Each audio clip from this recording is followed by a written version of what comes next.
Hello learners, welcome back to my channel solution. নিয়ে এসেছি interview প্রস্তুতি থেকে নতুন একটা ক্লাস তোমাদের জন্য।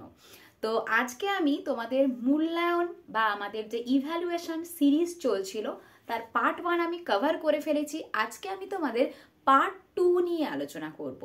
তো পার্ট 1-এ একটু তোমাদের রিক্যাপ দিয়ে দিই, এই যে ইভ্যালুয়েশন এটা কোথা থেকে এসেছিল বা এই সিসিই মডেল বা পিকক মডেলের সৃষ্টি কিভাবে হয়েছিল, এই সব কিছু নিয়ে আলোচনা করব। এবারে আজকে আমি তোমাদের ভেবেছিলাম ফরম্যাটিভ ইভ্যালুয়েশন আর সামেটিভ ইভ্যালুয়েশন এগুলো সম্পর্কে আলোচনা করব, বা পিকক মডেল বা তোমাদের ফরম্যাটিভ ইভ্যালুয়েশনের 5টা সূচক নিয়ে আলোচনা করব। কিন্তু কোথাও না কোথাও আমার মনে হলো মেজারমেন্ট, অ্যাসেসমেন্ট আর ইভ্যালুয়েশন অনেকেই এই তিনটে জিনিসের মধ্যে ভীষণ রকম ভাবে গুলিয়ে ফেলো। মেজারমেন্ট কি, অ্যাসেসমেন্ট কি, ইভ্যালুয়েশন, তিনটে জিনিস তো দেখতে একই রকম মনে হয়, কিন্তু আদতে কি তিনটে জিনিস একই? What is assessment for evaluation or assessment for learning or assessment of learning? শিখনের জন্য মূল্যায়ন, শিখনের মূল্যায়ন বিষয়গুলো কি, এই সব কিছু নিয়ে আজকে আলোচনা করব। মূল্যায়নের যে নতুন দিগন্ত, কি কি নতুন রূপে মূল্যায়ন প্রকাশ পেয়েছে, সেই সব কিছু নিয়ে আজকে আমি তোমাদের সাথে ডিটেলসে আলোচনা করব। তাই খুব ইম্পর্টেন্ট হতে চলেছে আজকে আমাদের মূল্যায়নের পার্ট 2 সিরিজ। প্রথম থেকে শেষ অবধি ক্লাসটা দেখো, আশা করি তোমাদের সমস্ত কনসেপ্ট জলের মতো পরিষ্কার হয়ে যাবে। তাহলে চলো আর দেরি না করে একদম ক্লাসটা শুরু করি। তাহলে যেটা তোমাদেরকে বললাম, আজকে আমাদের টপিকটা কি? আজকে আমাদের টপিক হচ্ছে measurement, assessment and evaluation. Measurement, assessment and evaluation. বোর্ডের লেখা নিয়ে খুব একটা মাথা ঘামিও না তোমরা, বোর্ডের সমস্ত লেখা আমি কিন্তু মুখে তোমাদেরকে বলে দেব। তাহলে চলো প্রথমে আমরা যেটা নিয়ে আলোচনা করব সেটা হচ্ছে মেজারমেন্ট। প্রথমে এই বাংলা টার্মটা তোমরা খুব ভালো করে জানো। এই যে মেজারমেন্ট কথাটাকে বাংলাতে আমরা কি বলি জানো? বাংলাতে আমরা এটাকে বলি পরিমাপ করা। পরিমাপ করা। আচ্ছা, পরিমাপ কি কি হতে পারে বলো তো? কেউ বলবে হ্যাঁ, কেউ পরীক্ষায় কত নম্বর পাচ্ছে সেটাও তো আমরা পরিমাপ করি। এবারে চলো এইটা কোথা থেকে এসেছে, এই মেজারমেন্ট শব্দটার উৎপত্তি আমরা খুব ভালো করে জানবো। এই যে মেজারমেন্ট শব্দটা জানো তো, এটা একটা গ্রিক শব্দ থেকে এসেছে। কি শব্দ থেকে এসছে? একটা গ্রিক শব্দ থেকে এসছে। তো এই গ্রিক শব্দটা হলো মেট্রন। গ্রিক শব্দটা কি? গ্রিক শব্দ হচ্ছে মেট্রন। সাধারণত আমরা কি বলি, এই যে পরিমাপের মধ্যে আমরা বলতে পারি দৈর্ঘ্য, বলতে পারি উচ্চতা, বলতে পারি ওজন, বলতে পারি ক্ষেত্র, বলতে পারি বা কি বলতে পারি, কোনো নির্দিষ্ট নিয়ম মেনে কোনো ব্যক্তিকে নির্দিষ্ট নম্বর দেওয়ার পদ্ধতি। আবার কি বললাম? কোনো নির্দিষ্ট নিয়ম মেনে কোনো ব্যক্তিকে নির্দিষ্ট নম্বর দেওয়ার পদ্ধতি। তাহলে আশা করি এই পরিমাপ সম্পর্কে তোমাদের ধারণা আমি 10% হলেও ক্লিয়ার করতে পেরেছি। কি বললাম তাহলে? নম্বর দেওয়াটাকে আমরা কি বলছি? মেজারমেন্ট বলছি বা পরিমাপ বলছি। ধরো আমাদের 30 নম্বরের পরীক্ষা হয়েছে, আউট অফ 30 একটা স্টুডেন্ট কত পাচ্ছে? সে কি 10 পাচ্ছে, নাকি 20 পাচ্ছে, নাকি 30 আউট অফ 30 পাচ্ছে? বোঝাতে পারলাম তোমাদের? নির্দিষ্ট নিয়ম মেনে একটি ছাত্র বা একটি ছাত্রী পরীক্ষায় কতটুকু নম্বর পাচ্ছে, তাহলে নম্বর দেওয়াটাকেই আমরা কিন্তু কি বলতে পারি? মেজারমেন্ট বা পরিমাপ বলতে পারি। তাহলে বুঝতে পারছো এর যে সীমারেখাটা কতটা সংকীর্ণ? এর সীমারেখা কিন্তু খুবই সংকীর্ণ। এই তিনটে বিষয়কে যদি আমরা সুন্দর করে সাজাই, তাহলে একটা সার্কেলের মধ্যে যদি আমরা আনি, এই প্রথম সার্কেলটাকে আমরা কি বলতে পারি? প্রথম সার্কেলটাকে আমরা মেজারমেন্ট বলতে পারি। তাহলে যদি এটা সংকীর্ণ রূপ হয়, তার নিশ্চয়ই একটা বিস্তারিত রূপ থাকবে।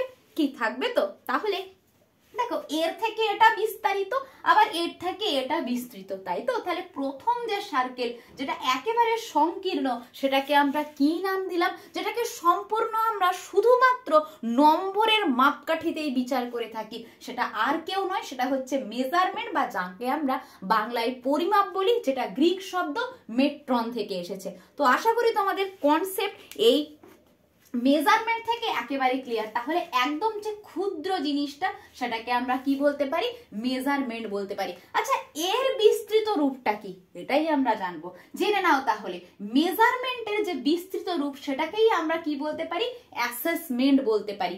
কি বলতে পারি? অ্যাসেসমেন্ট বলতে পারি। তাহলে চলো এবারে অ্যাসেসমেন্ট থেকে আমরা ডিটেলস জেনে নেবো। দেখো অ্যাসেসমেন্টটাই কিন্তু সব থেকে বিস্তৃত রূপ। ইভ্যালুয়েশন সম্পর্কে তো আমরা জানছি, আজকে মূলত আমরা আলোচনা করব এই মেজারমেন্ট আর অ্যাসেসমেন্ট থেকে। এবারে চলো আমি তোমাদের অ্যাসেসমেন্ট শব্দটা কোথা থেকে এসেছে একটু ডিটেলসে জানিয়ে দিই। তো এই মেজারমেন্ট তো হয়ে গেল, এবার এই যে অ্যাসেসমেন্ট, এই অ্যাসেসমেন্ট শব্দটা এসেছে এটাও কিন্তু একটা গ্রিক শব্দ থেকে এসেছে, এটাও একটা গ্রিক শব্দ থেকে এসেছে।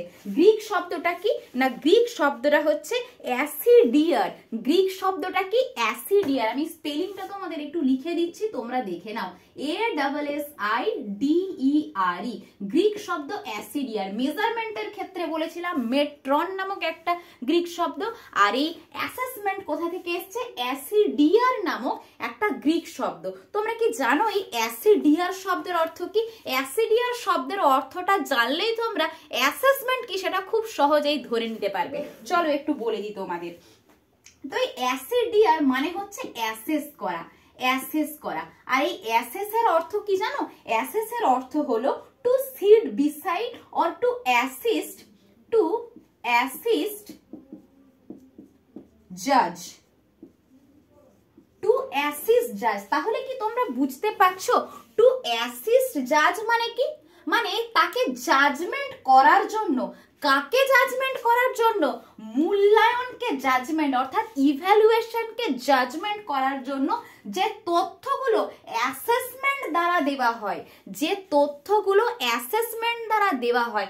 আমরা ইভ্যালুয়েশনে কি করি? আগের দিন তো আমি তোমাদের বলেছিলাম ইভ্যালুয়েশনে আমরা কি করি? জাজমেন্ট দিই, ফাইনাল জাজমেন্ট দিই। তো এই জাজমেন্ট দেওয়ার জন্য অ্যাসেসমেন্ট তাকে যতটুকু হেল্প করে সেটাকেই আমরা কি বলতে পারি? অ্যাসেসমেন্ট বলতে পারি, অ্যাসেসমেন্ট বলতে পারি। অ্যাসেসমেন্টের বাংলাটা আমরা কি বলতে পারি? নির্ধারণ। অ্যাসেসমেন্টের বাংলা আমরা কি বলতে পারি? নির্ধারণ। আর নির্ধারণ কি? মেজারমেন্টের বিস্তৃত রূপ।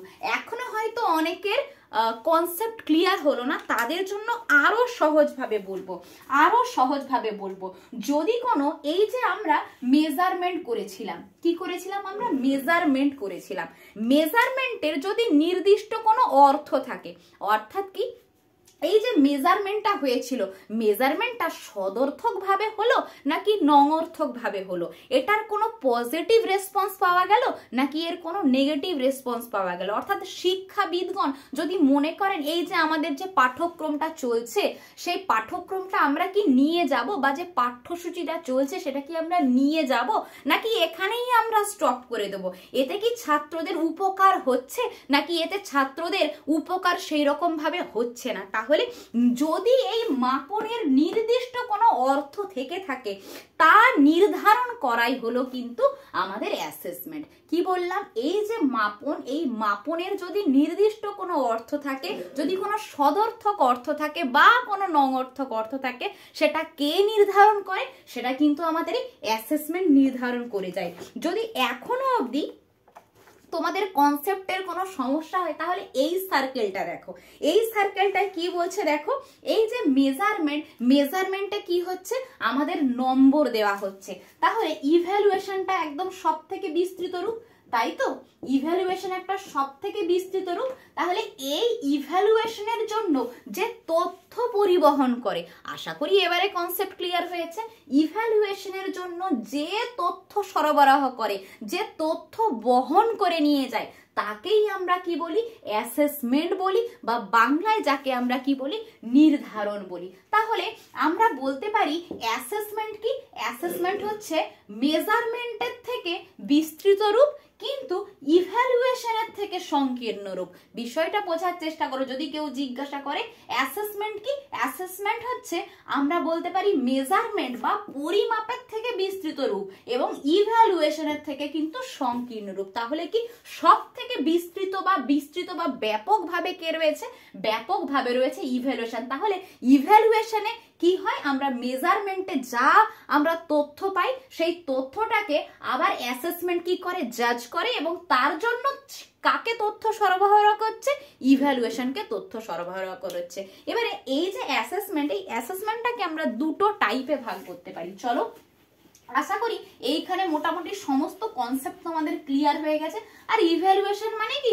ইভ্যালুয়েশন মানে চূড়ান্ত ভাবে কোনো সিদ্ধান্ত নেওয়া। অর্থাৎ এখানে কি করি? আমরা একটা ছাত্রকে গ্রেড প্রদান করি যে সার্বিকভাবে তার কতটা তার শিখনটা সম্পূর্ণ হয়েছে। আগের দিন তোমাদের বলছিলাম না যে শিখনের অবিচ্ছেদ্য অংশ আমরা কাকে বলে থাকি?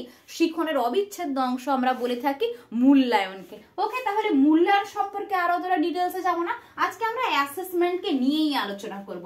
আজকে আমাদের মেন টপিক কিন্তু অ্যাসেসমেন্ট। এই অ্যাসেসমেন্টকে যদি আমরা দুটো ভাগে ভাগ করি, একটা হচ্ছে অ্যাসেসমেন্ট ফর লার্নিং আর একটা হচ্ছে অ্যাসেসমেন্ট অফ লার্নিং। কি বললাম? আমি পুরো অ্যাসেসমেন্ট কথাটা লিখছি না, অ্যাসেসমেন্ট ফর লার্নিং আর একটা কি বললাম? Assessment of learning. ওকে, চলো দেখো, দুটো যদি আমরা বাংলা করি, এই যে দুটো যদি আমরা বাংলা করি, একটা হচ্ছে শিখনের জন্য যে আমাদের অ্যাসেসমেন্ট হচ্ছে বা নির্ধারণ হচ্ছে, আর একটা শিখনের নির্ধারণ বা শিখনের মূল্যায়নও তোমরা এখানে বলতে পারো। ঠিক আছে, তো শিখনের জন্য আর একটা শিখনের মূল্যায়ন, তো দুটোর মধ্যে পার্থক্য কি? বিষয়টা যদি একটা সিঙ্গেল ওয়ার্ড বলে দিই না, তাহলে তোমরা খুব সহজেই বুঝতে পারবে। এই যে অ্যাসেসমেন্ট ফর লার্নিং, এটাকেই কিন্তু আমরা বলে থাকি ফরম্যাটিভ ইভ্যালুয়েশন। এটাকেই আমরা কি বলে থাকি? ফরম্যাটিভ বলে থাকি। এবারে তোমরা বলবে, ও তাহলে ম্যাডাম আপনি কি ফরম্যাটিভে ঢুকে গেলেন? না, আমি কিন্তু ফরম্যাটিভে ঢুকছি না। আগামীকাল যে সিরিজটা আমি তোমাদের দেবো, মানে পার্ট 3-তে আমি তোমাদের আরো ভাস্ট ভাবে আমি তোমাদের ফরম্যাটিভ আর সামেটিভ নিয়ে আলোচনা করব। আজকে জাস্ট অ্যাসেসমেন্টে আমরা কিভাবে ফরম্যাটিভ সামেটিভ দেখাতে পারি সেটা নিয়েই আলোচনা করব। তাহলে চলো, এটাকে আমরা কি বলতে পারি? ফরম্যাটিভ বলতে পারি, আর এটাকে আমরা কি বলতে পারি? সামেটিভ। তোমাদের মনে রাখার জন্য শুধু এটুকু জেনে রাখো। এবারে চলো আরো ডিটেলসে আলোচনা করব। শিখনের জন্য মানে এটা আমরা বলতে পারি ডিউরিং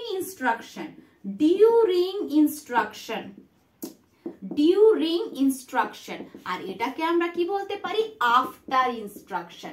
আর একটা জিনিস তোমাদের খুব ভালো করে মনে রাখতে হবে, আমাদের যদি অ্যাসেসমেন্ট করা হয়, অ্যাসেসমেন্টটাকে যদি 100% ধরা হয়, সেখানে আমাদের কি হয় বলতো? ফরম্যাটিভটা হয় 40%, আর আমাদের সামেটিভটা কত হয় জানো? সামেটিভটা আমাদের কিন্তু 60% হয়ে থাকে। এবারে আরো ডিটেলসে চলো আস্তে আস্তে আমরা এগোবো। এই যে আমাদের সারা বছর ক্লাস চলছে, আমাদের প্রতিদিন ক্লাস চলছে, প্রতিদিনে আমরা কি করি? একটা বাচ্চার মূল্যায়ন করি। অর্থাৎ ক্লাস চলাকালীন, প্রস্তুতি চলাকালীন আমাদের যে মূল্যায়ন হয়, যেমন ধরো রান্না বান্না হচ্ছে, এটা কালকে আরো ভাস্ট ওয়েতে আলোচনা করব। রান্না করার সময় আমরা কি করি? রান্না চেখে দেখি একটু নুন কম হয়েছে কিনা, একটু মশলা কম হয়েছে কিনা। অর্থাৎ যদি নুন মশলা কম হয়, তাহলে আমরা রান্নাটা চলাকালীনই আমরা কি করতে পারি? সেখানে নুন মশলা কিন্তু অ্যাড করে দিতে পারি। পরে বা কাউকে খেতে দেওয়ার পরে আমরা তো আর নুন মশলা অ্যাড করি না। তাহলে রান্না চলাকালীন অর্থাৎ ক্লাস চলাকালীন আমরা যে মূল্যায়ন করি, এখানে কি হয়?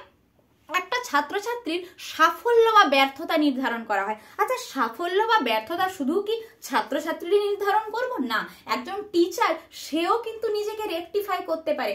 আমি যেই পদ্ধতিটা পড়াচ্ছি সেই পদ্ধতিটা আদেও কি অ্যাপ্লিকেবল, নাকি আমার পড়ানোর স্টাইলটা আমাকে চেঞ্জ করতে হবে। অর্থাৎ কি এখানে শিক্ষকেরও যেমন সাফল্য ব্যর্থতা নির্ধারণ করা হয়, সেই রকম ভাবে ছাত্রছাত্রীর তো অবশ্যই সাফল্য ব্যর্থতা নির্ধারণ করা হবে। অর্থাৎ কি এখানে ফিডব্যাক পাওয়া যায়। ধরো তাৎক্ষণিক আমি ক্লাসে পড়ালাম এবং তাৎক্ষণিকভাবেই যে ফিডব্যাকটা নিচ্ছি, এখানে কি হয়, আমাকে অপেক্ষা করতে হয়, আমাকে কিছুদিন অপেক্ষা করতে হয়, তাদেরকে প্রশ্নপত্র দিতে হয়, তারপর সেখান থেকে আমি তাদের অ্যাসেসমেন্ট করতে পারি। কিন্তু এখানে কি হয়, তাৎক্ষণিকভাবে আমরা যে ফিডব্যাকটা পেয়ে থাকি, তাৎক্ষণিকভাবে যে অ্যাসেসমেন্টটা হয়ে থাকে, সেটাই কি অ্যাসেসমেন্ট অফ লার্নিং। ওকে, তাহলে ক্লিয়ার হলো। এখানে আমরা বুঝতে পারি একটা ছাত্রছাত্রীদের মধ্যে কোনো সমস্যা আছে কিনা, কতটা মাত্রায় তার মধ্যে দুর্বলতা রয়েছে, কোন কোন দিকগুলোই তার দুর্বলতা রয়েছে, কোন কোন দিকগুলো আমাদের মডিফাই করতে হবে, সেই সমস্ত কিছুই কিন্তু এই অ্যাসেসমেন্ট ফর লার্নিং এ আমরা বিশ্লেষণ করতে পারি। আর অ্যাসেসমেন্ট অফ লার্নিং কি, যেটা শিক্ষণের মূল্যায়ন, এটা বুঝতেই পারছো তোমরা। এখানে কি ফাইনাল যে ফিডব্যাক সেটা আমরা বুঝতে পারি।